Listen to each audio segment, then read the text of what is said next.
Practice is over. Hello, everybody. We got a horizontal one. Let me see. Whoa. Yeah, trying this way now. A lot of people are asking. How's it going, guys? Good evening on this beautiful Thursday. Today marks 2 months, 60 days of this eruption. Wow. It started 8 weeks ago on this day. So Thursday, today's the Thursday, the 28th of June, and we are doing a live lava update or eruption update with myself, Kīlauea, and Brother John Stallman. We are still here at the Puna. So my update today down at the ocean entry, measured the ocean entry. It's about 1.8 miles wide. 1.8 miles wide. There's a place that was taken to this evening or last night. It's a place called University Pond. A lot of people from Lower Puna or even Kapoho area know where University Pond was located.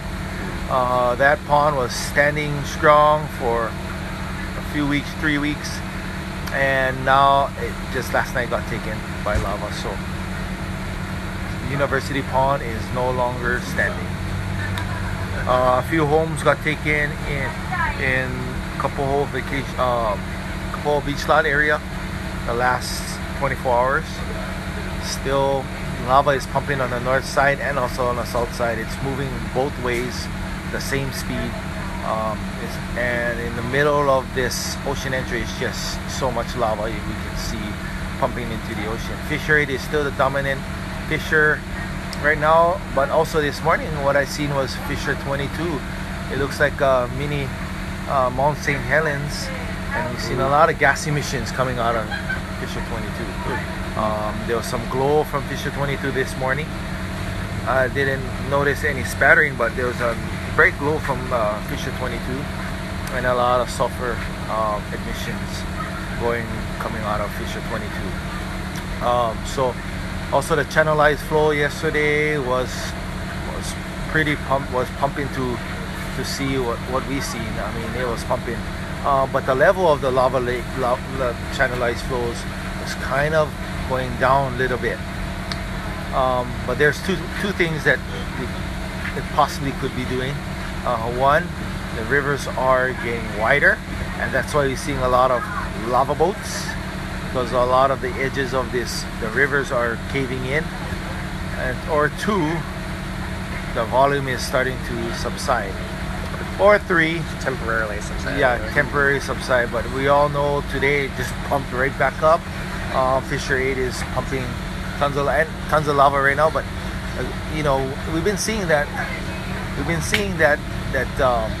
This cycle, like 2 or 3 days, it pumps hard, a lot of lava, and then a day it kind of slows down, and then it goes back again. The last time I was at that river, viewing it from the below, it was kind of low again. Flowing kind of wasn't flowing as fast, and within minutes, just the volume just picked up, and we've seen the lava start coming over the edges and starting to breach minor breaches around where we were. So it's doing these cycles, but and the cycles are kind of being repeated every week, and we noticed that especially at the ocean entry with myself, been seeing a lot of different cycles, and we see it pump in one area, and then it kind of slows down, and it pumps hard multiple areas, then it slows down and pumps again. So we've been seeing a lot of that kind of cycle. But other than that, another thing too, tomorrow we're doing groundbreaking for Puna. We are doing temporary housing, and we are trying to see if we can do 50 units on a 20 by 20 pad, so we can have 50 people that was displaced by lava can transition into another home. So tomorrow's the groundbreaking.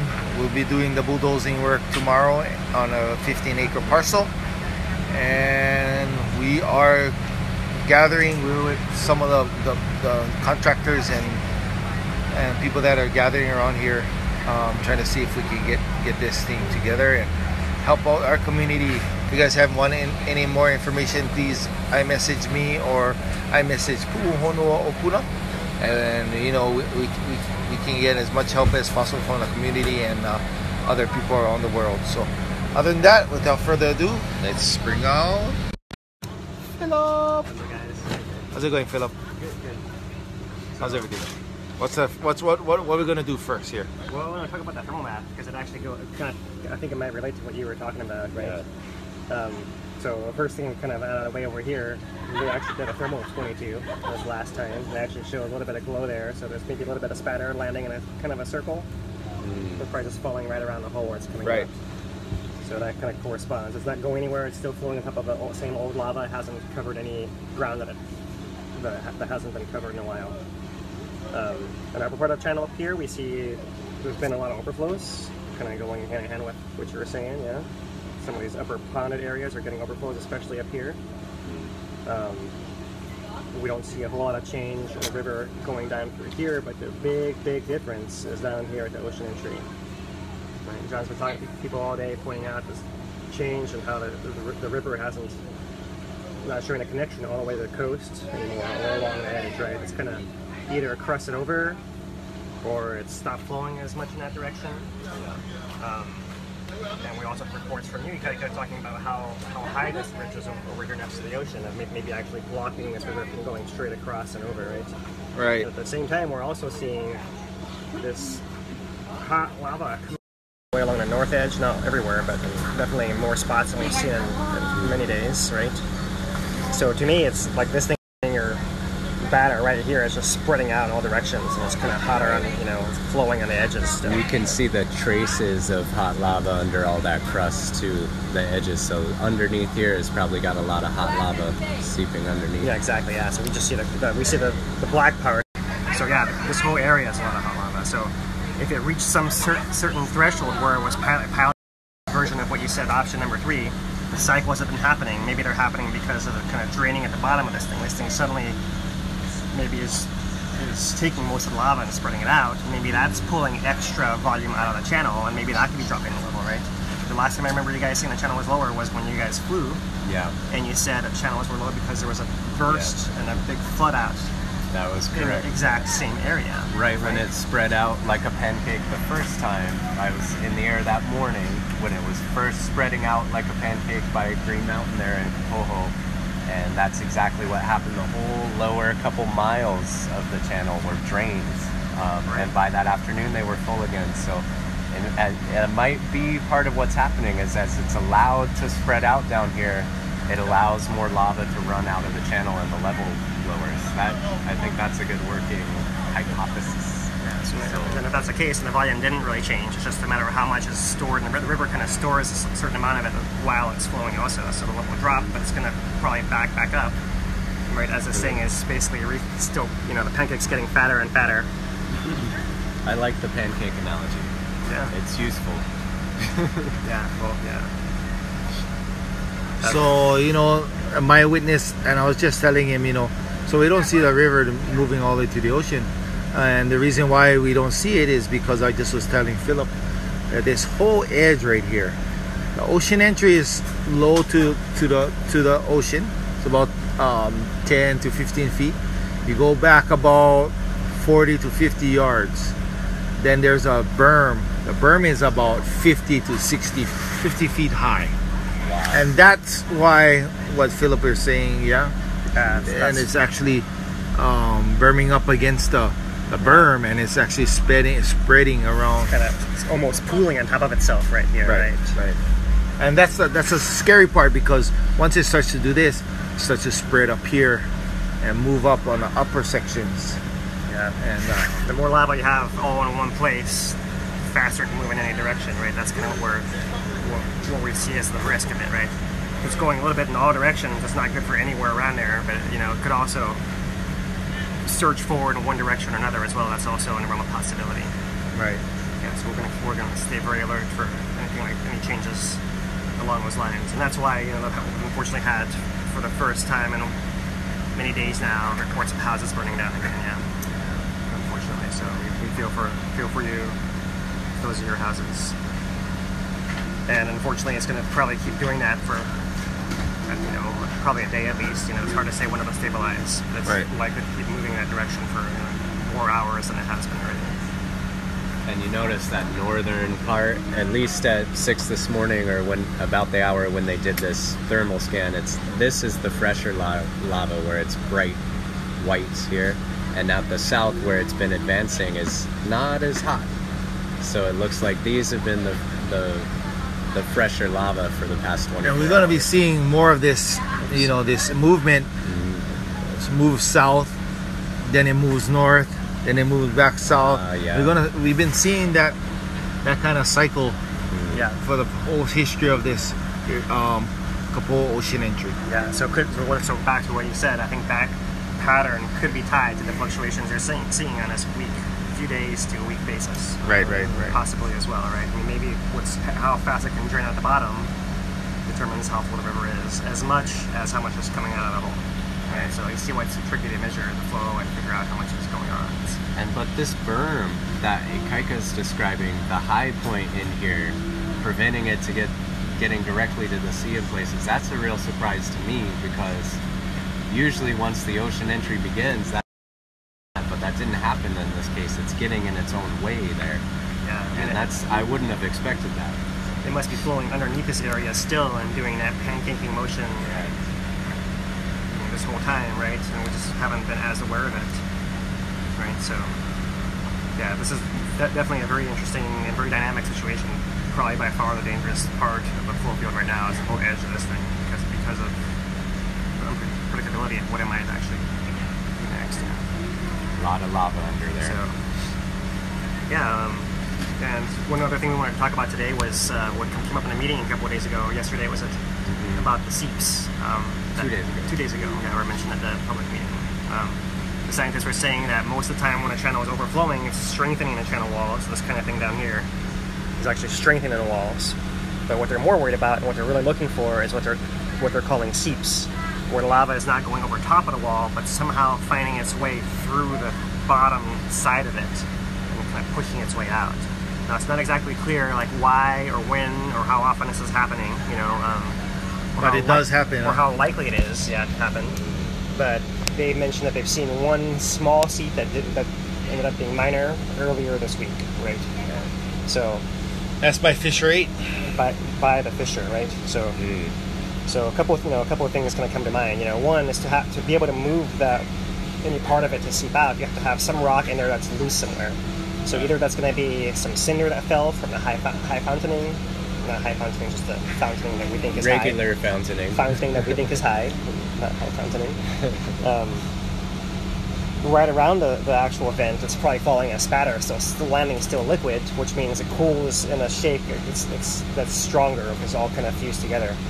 So there might be pockets of where you have the looser stuff, but mostly it's probably the more solid stuff, right? The other thing is the edge of the A'a flow itself. When the first A'a flow came out of there, there's rubble on top, rubble on the bottom, and on the sides. If some part of that rubbly part is part of a channel wall somewhere, and it's able to push its way through there, then that's how you might also get a seep, right? Also, we've seen the fact that the lava boats, pieces of the channel wall, the islands are getting eroded, broken off from the islands, from the walls of the channel. So if you expose the wall a little more, then maybe you can expose a piece of the channel wall that hasn't been exposed before to the lava trying to push its way out through there also. So it's a matter of how much pressure you actually have. The lava river, we're trying to figure out how deep it is for a while, you know, and in its deepest parts, maybe it might be still 15 feet maybe, would you guys agree? Maybe that's its deepest, for what we can tell. You know, we've seen blocks maybe 20 feet sticking out of it. Yeah. The whole way down, right? You know, sticking out above, sticking out in the rapids, sticking out below. We've seen some blocks actually be totally under and then emerge and then go under again, right? So if it is that deep, then that's how much pressure you have to push out sideways, which to me is a lot of lava, but it's not as much as you might have had inside of Kīlauea, for example, right? Which took it being full all the way to the brim to actually crack out in an August 2011 eruption. Let's talk about those lava boats. Mm-hmm. All right. You know, you have a time lapse. I know I posted a couple videos of lava boats myself, Yeah, I'm gonna. This one's on my but you gotta see this. YouTube channel right now. I'm gonna post. I'll post Amazing. it. I'll post it to Facebook when we're done here. But here, let me. Let's go start over. All right. So this first part's sped up. Here's the top of this. We'll call it lava submarine. And now we're back to real time. You can see how this thing emerges. It was all the way submerged, so you couldn't see any part of it up the river. Now coming down the rapids. The rapids seem to be the shallowest part. All right, the whole thing is coming exposed.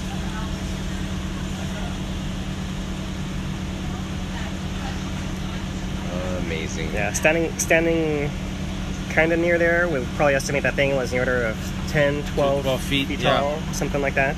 And watch it, you know. Yeah, you can't quite see the bottom in this video because, the video. So video here it angle, goes. you know? This thing was about 10 to 12 feet, as we can see it right here. Yeah, so there's a glare right there. So right there, perfect. so, yeah, Speed it up and watch it disappear. And boom, gone. Whoa. So we know that part of the channel is over 10 to 12 feet deep. Yeah, exactly. Yeah, so that was a great example of showing, the different depth along that one section, right? Right. And one other thing we've noticed in talking about is that rock didn't wiggle or wobble at all any of that way down. So the bottom of that thing is going to be fairly flat, and it's just kind of gliding down, like floating on that layer of mush that's on the bottom of the channel, right? So I remember we were talking before about imagining maybe some of these rocks maybe rolling under there. Maybe the small ones, but I can't really, now that we see all the big ones, none of them is wobbling at all. Yeah, they're all they're just gliding. Yeah.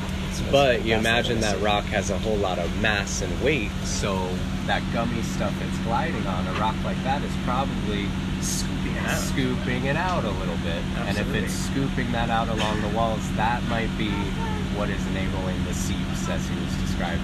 So those lava boats are really key. Yeah. Wow. Any kind of erosion, right? Whether it's scooping out at the bottom or scooping out the sides. Anywhere, that's what we're basically seeing, different kind of erosion, whether combination of thermal from the melting and actual physical, like the actual weight of that giant boulder. So let me put you on the spot. Yeah. So, given this science of these lava boulders that we're covering, how scared should people be about the seeps? What's your opinion of this phenomenon leading to a breakage of the river? Can I ask you that broad question? Sure. I'm not any extra concerned than I was before. Me neither. Yeah. Okay. Is how I would basically put it. Okay. It's good to know what we're looking for. Like what we're looking for, besides overflows, is anywhere where you might see the wall of the levee and flow through it, and a flow coming through that. So if anyone sees that, we want to know, right? Film it. That's basically it, right? But so far there's only been one small one. We're not expecting any more of them. Like we think most of the channel walls are actually stable most of the way down, So I'm not any extra worried. Okay. Is my answer to that. That's a great answer. Good. Yeah, it's good to know what to look for. Right. And to know what might be a warning sign of something that we hadn't considered yet, Right. It might be that we haven't seen seeps until now because the channel hasn't had a chance to erode in the right kind of pattern to expose the weak parts of the walls, right? So it could be that we're entering a new phase of seeps and we're not really aware of it yet. Right. And we'll look back at this and be like, oh, well, we should have been more concerned. But right now, I don't have any reason to think that these are happening any more frequently than anything else. Right. No reason to believe that those channel walls are anything but stable everywhere that we've seen. In fact, there was one tiny almost seep and it didn't do anything besides freeze in place and strengthen the channel wall where that happened. Right. So that one spot is basically now healed in a way. Right? So I'm less worried about that. Also, that one spot that might have been slightly weak. So I'm sure that they'll be looking, and probably that was kind of near Fisher date. So I'm not sure how people are looking at that thing, but that's one area of concern to watch for this kind of things. Right. But really anywhere along the channel wall, right? We'd like to know if something like that's happening. We're not expecting it, Not just like, when lava flows cool, there can be cracks, and those cracks can glow for weeks, right? With Kalapana days, you can go out and see a crack in a rock, and there's just be a glow from the rock is actually red hot, glowing orange, but not liquid anymore, right? So that can happen, especially near where the lava is still flowing. It's not going to cool very fast. So it's not just a glowing crack by itself. A Right. pattern of glowing cracks and ideally movement through those cracks. That's what really makes it not just a Right. There's probably areas around that have some glowing cracks also, and probably should be more careful around those areas if you're anywhere near these things, right? For those exact reasons. So the seeping idea shouldn't make people panic tonight. That's what No. I'm getting at. Don't panic. No, don't panic. Yeah, absolutely. It's more here is something new that the USGS has made us aware of that you're looking for specifically, Yep. right? That's part of the process. That's evolving. We're learning what the process actually is as we see this whole pattern develop. Yeah, so that's where we're coming from. All right. So Yeah, that's the river update, right? The summit's been the same story, really. Like I should have showed you that quick map. It looks the same as the photographs. some people up there were saying they've been feeling more earthquakes today. Yeah, it could be. So I mean, one thing that seems to be happening from pictures posted by USGS is there's a picture posted from Kīlauea, and there's cracks in the golf course. What we see is like the outermost cracks seem to be also moving now, right? Whether they're tiny amounts or not. So if those cracks are the ones moving, those are the ones closest to people, right? The ones in the middle are the ones farthest from people, and the ones on the edge are the ones closest to people. So it could be that those earthquakes are happening along those cracks, moving in the outside. It could actually be happening closer to people, and they could be feeling it more because of that. That's a speculation because I haven't mapped them all out exactly. Right, but it makes But sense. I would expect that to happen. I would expect, as more cracks happen under the golf course, for example, if you live in a golf course, you should feel stronger or more intense earthquakes. Right. And I wanted to Possibly because mention, of that, reading the comments, when we talk about the golf course, for people who aren't familiar with the island, we're talking about a community, a neighborhood, not a golf course. It's not about like playing golf, it's access to the community where people live. We call it the golf course.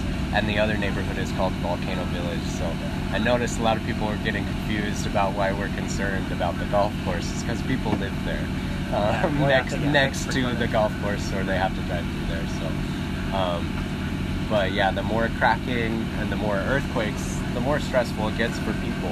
So. Oh yeah, you guys seen the post that I posted of Judd's place, Ranger Judd, and they're. If you go look at one of my posts, I posted a video at his place, and people are going through that every day.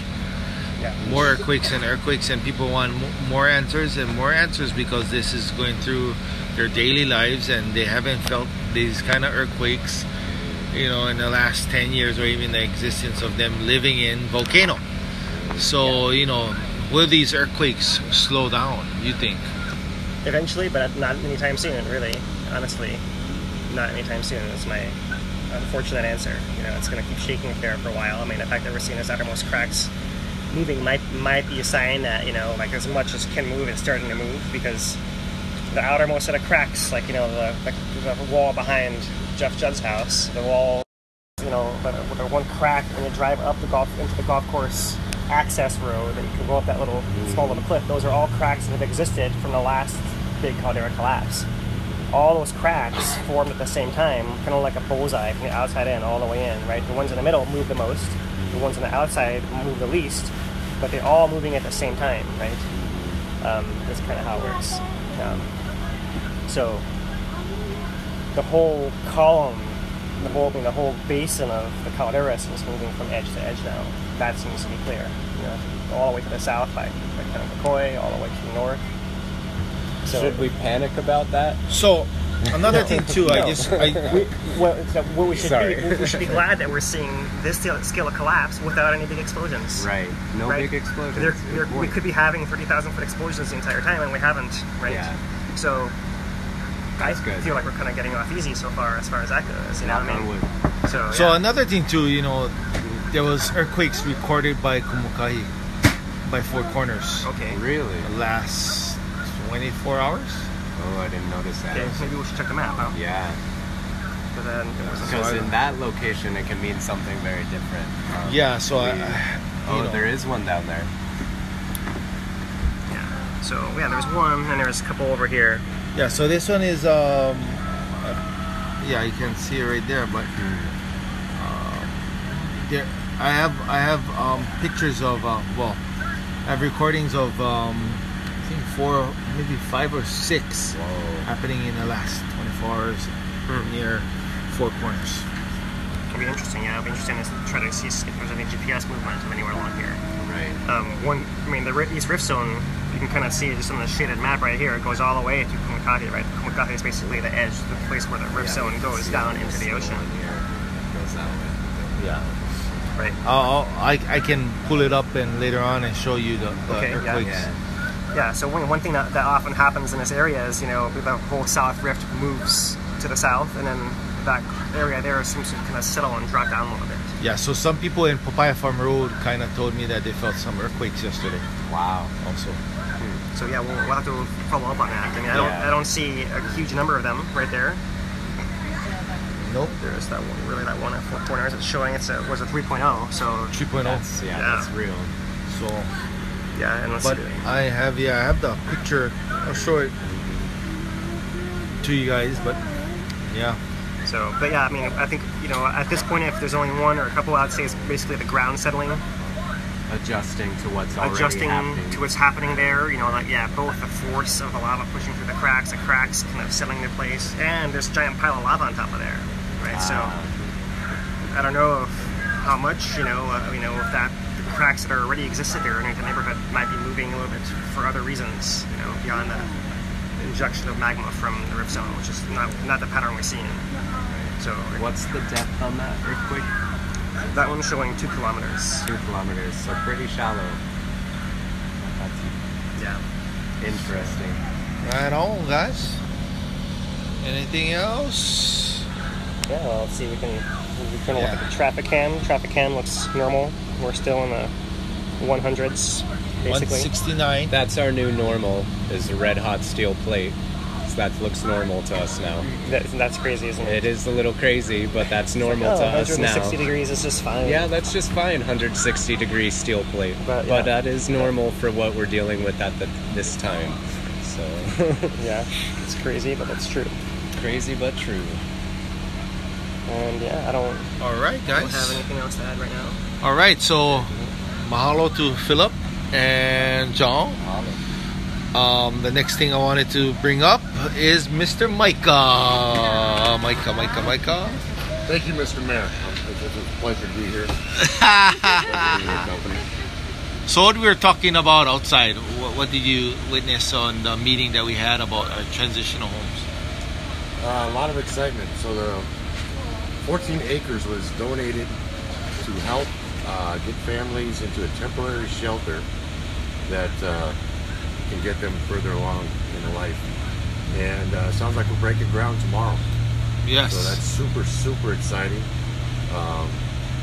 7 a.m. I believe is 7 a.m. is the first groundbreaking. So any newscasters, any news people wanna see this, Puhonua will be part of this brainstorming and part of what's happening there. It will be 7 a.m. right across on the Pahoa bypass, right across the new transitional home. So it's on the Makai side of, or ocean side of Highway 130 Pahoa bypass, between the stoplight or the four corners of Highway 130 and 132 and our Pahoa Post Office Road. Between that, there's a road that goes towards the ocean. We will be walking the dozer across and we'll be doing groundbreaking. So if any newscasters or anybody wants to videotape this, it's gonna be happening. So that's what we're gonna do. As far as the update, we had our update today, and mahalo Micah for stepping in. You gonna be there? Jessica here. Jessica. You guys gonna be there? Unfortunately, I gotta deal with something in the morning. Mr. T gotta go. Yes, Mr. Mayor. I'll be there. All right. Thank you, Brother John. Mahalo. What you're saying? One moment at a time, especially now. And what is your saying? Knowledge is power. All It's right. a really good one. I really And like what we gotta say? Stay classy, Puna. Woo. Aloha, everybody. Thank you for having our evening update. And take it There.